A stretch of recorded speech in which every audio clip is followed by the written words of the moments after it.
False. False. Alexander Ano ba yun? Whitmore. How do you pronounce it? Whitmore. Whitmore.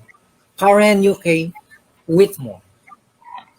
Perhaps love is dark and lacency. A shelter from the storm. It again the you comfort. It's there to give you warm. Di ganyan ba yun? Perhaps there... Kayo magbasa niyan. English yan. Sino magbasa niyan? There is a reason for the two Marcos siblings not to accept Idol Ephraim as a Marcos.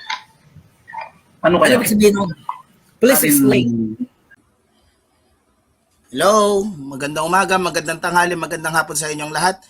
Reakan natin ito si Ferdinand Baarde, no? Wala nang patumpik-tumpik, ito na. Okay.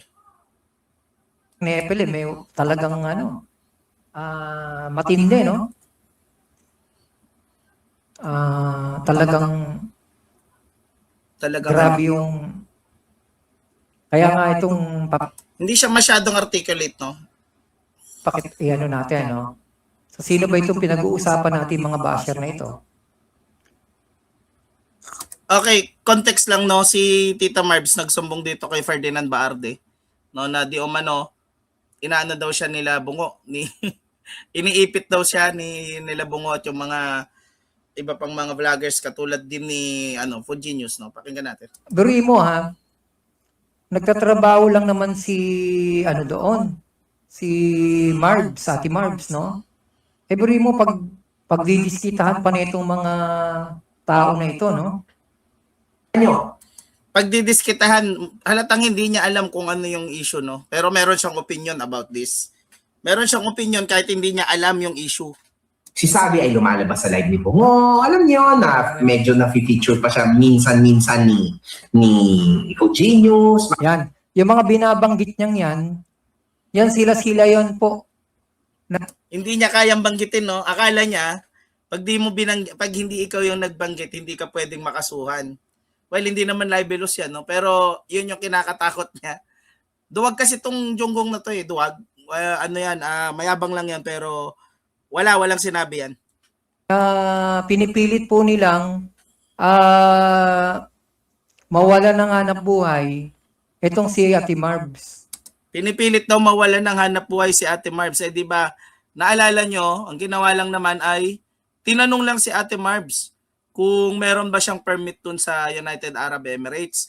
Si Ate Marbs, imbis na sagutin kung meron ba siyang permit o wala, no? Nag-lock na lang ng profile. Tapos ito, si Junggong, nagre-react na akala mo, alam niya lahat nung nangyari, no? Pakinggan natin kung alam ba talaga niya mga pinagsasasabi niya, no? Kawawa naman po eh. Kaya nung mapansin ko, sinabi nga dito, Ate Marbs, bakit mag-lock ka ng profile after tanungin ka if may license ka mag-vlog dyan sa UAE? Ba't kailangan niyang magkaroon ng license dyan? Magbablog ka lang, magkakaroon ka na kagad ng lisensya. Oh, sinisisi mo yung mga basher, yung tinatawag mong basher na dapat magkaroon ng lisensya. Anong alam ng mga basher diyan? Yun naman talaga yung kailangan ng UAE. Ito, tignan natin, no. Tignan natin, ito yung sinasabi ng UAE mismo. Ayan, tignan nyo. UAEMC, no? Media Council yan. Yun ang tawag dito, United Arab Emirates Media Council.gov. O ibig sabihin, mismong government to ng UAE, you know. Ayan, no, an advertiser permit is required for individuals who engage in advertising activities on social media platforms, whether for financial compensation or not. This permit falls within a comprehensive framework designed to develop a flexible regulatory environment. Okay. So, ayan. Bakit yan? Bakit may ganyan? Bakit may ganyan? Ha? Bakit kailangang i-regulate? So, kasi ayan, no, para ma-develop daw yung advertising content economy sa UAE. Ma-enhance daw yung competitiveness ng advertising sector sa UAE. Maprotektahan yung public from misleading information, misleading content. Ma-enrich yung media landscape, no?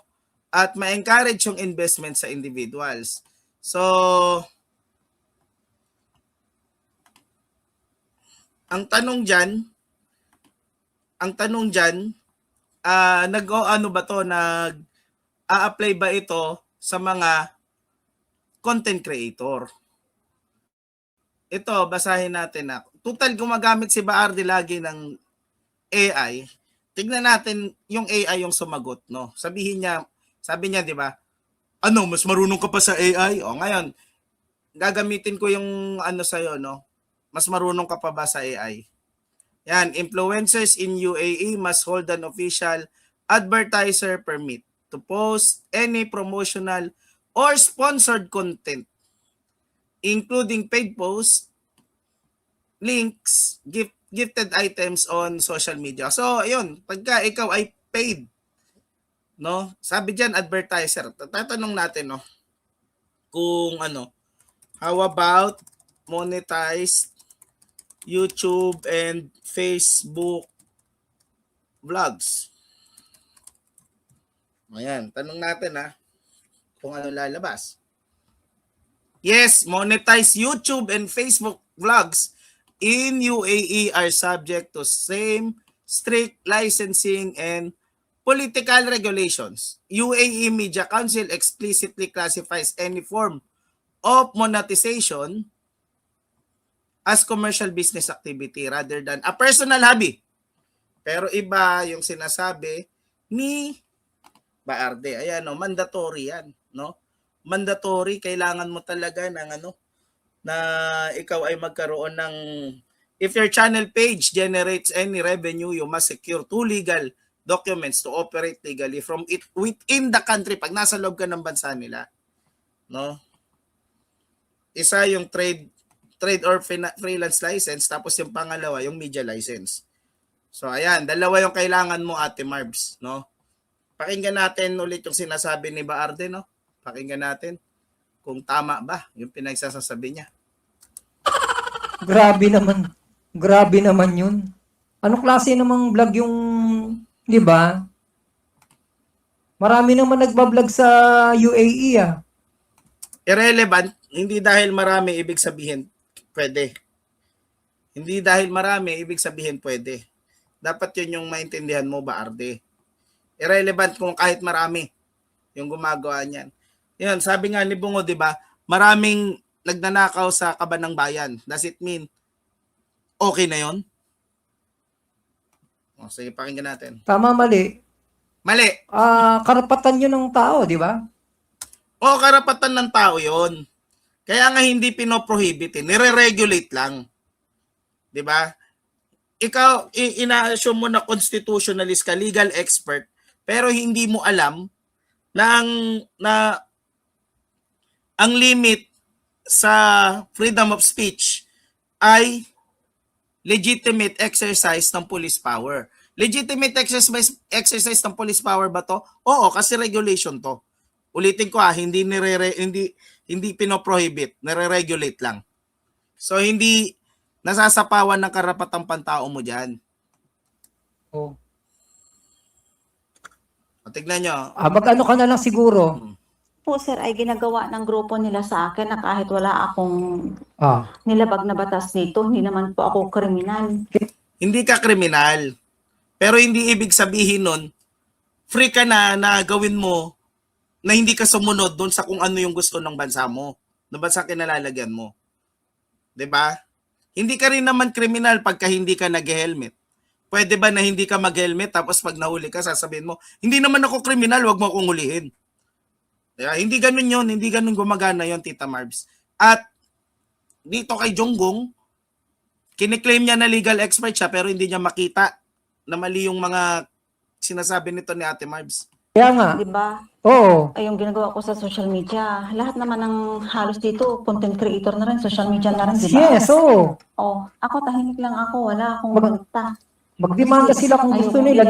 Kaya naman, demanda na naman. O sige nga, demanda mo nga, Jonggong, yung mga nangaharas di umano dyan kay Tita Marbs. Yung sarili ko pa sa kanila. Di magkaso sila sa'yo. Mga simonyo ho yan eh. Ay, Di mo. Sino ba nagtatanggol sa human trafficker? Baka naman nakakalimutan mo kung sino 'yon. Sino ba yung mga ng pa-public shaming sa mga RA PE victims? Baka naman nakakalimutan mo kung sino 'yon, Baarde. stressful ho sa buhay, toxic ho sila. Hindi po ba? Hindi ho nila dapat po pinangihimasukan yung mga bagay na ganyan. Gusto nilang mamerwisyo ng trabaho na may trabaho. Paano namimerwisyo yun nagtatanong kung merong license? Paano namimerwisyo yun? Sabihin mo, Junggong, ayaw nyo lang sumunod sa batas. Yun lang yun. Ignorante ka kasi. Extra income yun eh. Sino naman ang magkakaso sa inyo noon, di ba? Di ka ho. Sige, wag mong pakasuhan pero ipahuli mo. Ibig sabihin, tanong mo sa mga pulis mismo. Sabihin mo, Ate Marbs, sabi kasi ni Baarde, hindi naman daw dapat tinuhuli yung ganito. Sige, subukan mo. Subukan mo, Ate Marbs. Tignan mo kung tama si Baarde. 'Di ba? Pamamahiya yun sa akin.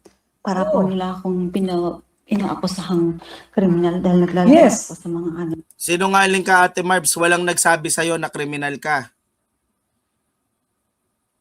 Tapos ito, si Junggong, hindi naman niya alam, yes nang yes.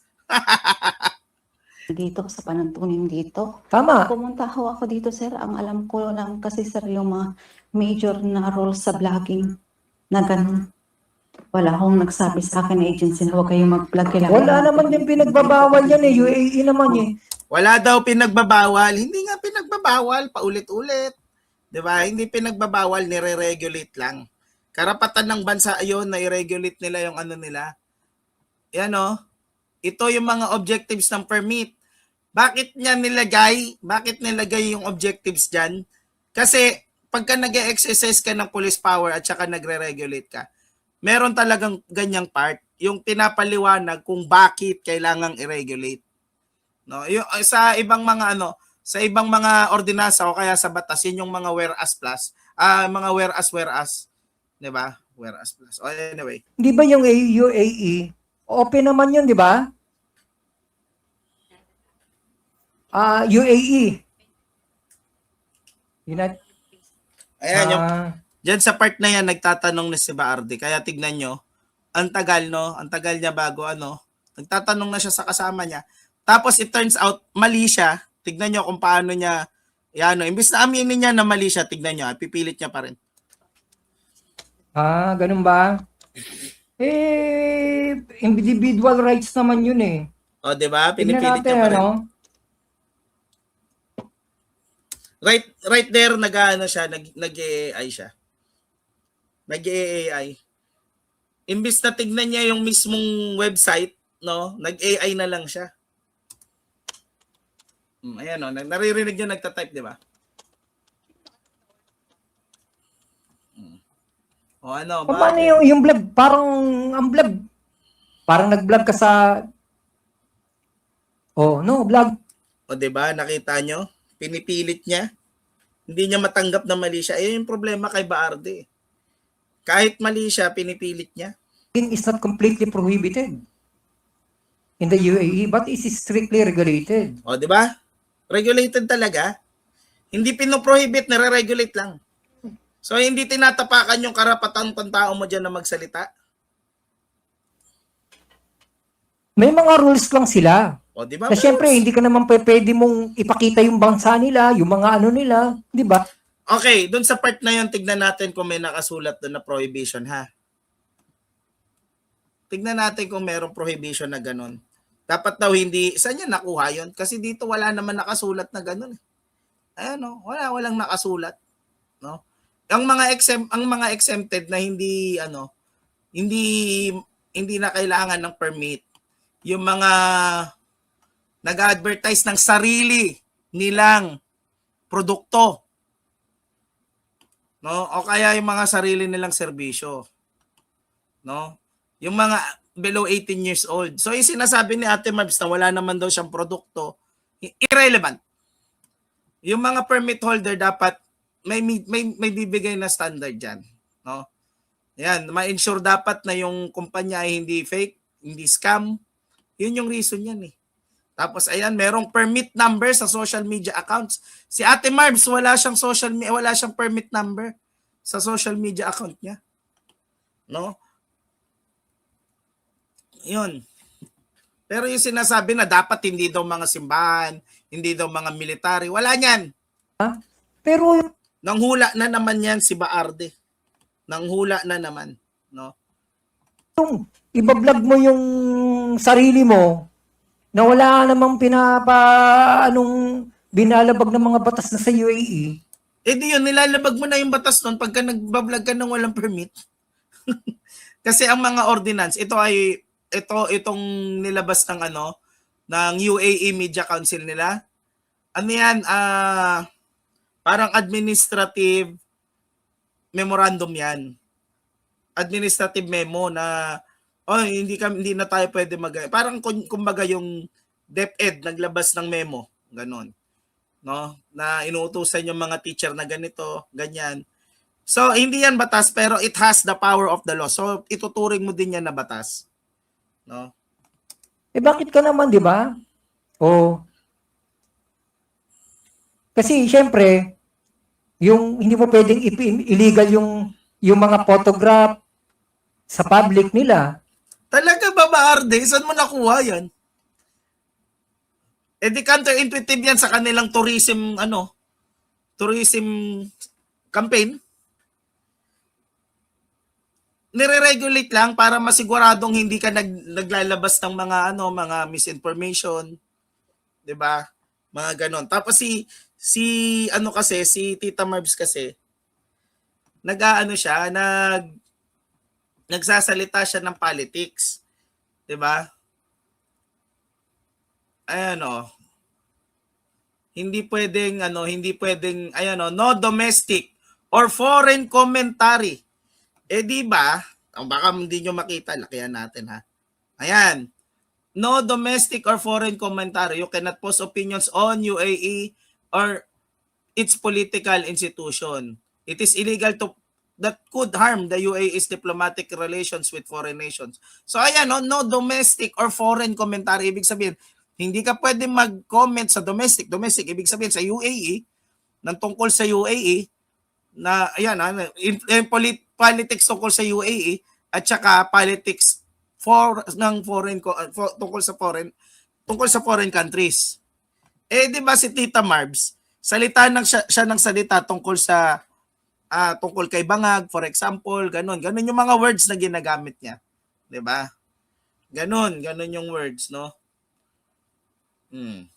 Ayan Kasi pinipigilan yung pagkalat ng false news.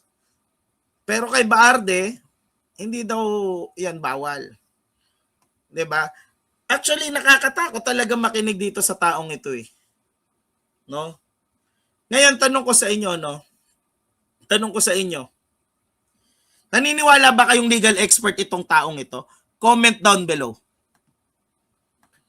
Sinasabi nyo, bading ako. Imposible mangyari yun, basagolero. Lumaki ako sa Pasay, matigas ako. Kaya nga tinagurian akong boy asyum dito sa Cavite. Sira pala tok-tok ninyo eh. Nag-aral ako ng iba't ibang klaseng martial arts. Sanay ako makipagbangasan. Spatter ako ng bilyar, spatter ako ng pool ng bata. Kaya huwag niyo akong sasabihan niyo akong bading. Kung meron ditong bading, si Bungo. At saka itong kasama niya, umamin na bading. Tsaka yung sinasabi niyo, bading. Ano kinalaman yan? Sa pagsisinungaling ninyo, wala na ba kayo maiba to? Suntukan tayo para malaman natin kung sino bading sa atin. Masira pala ulo nyo eh.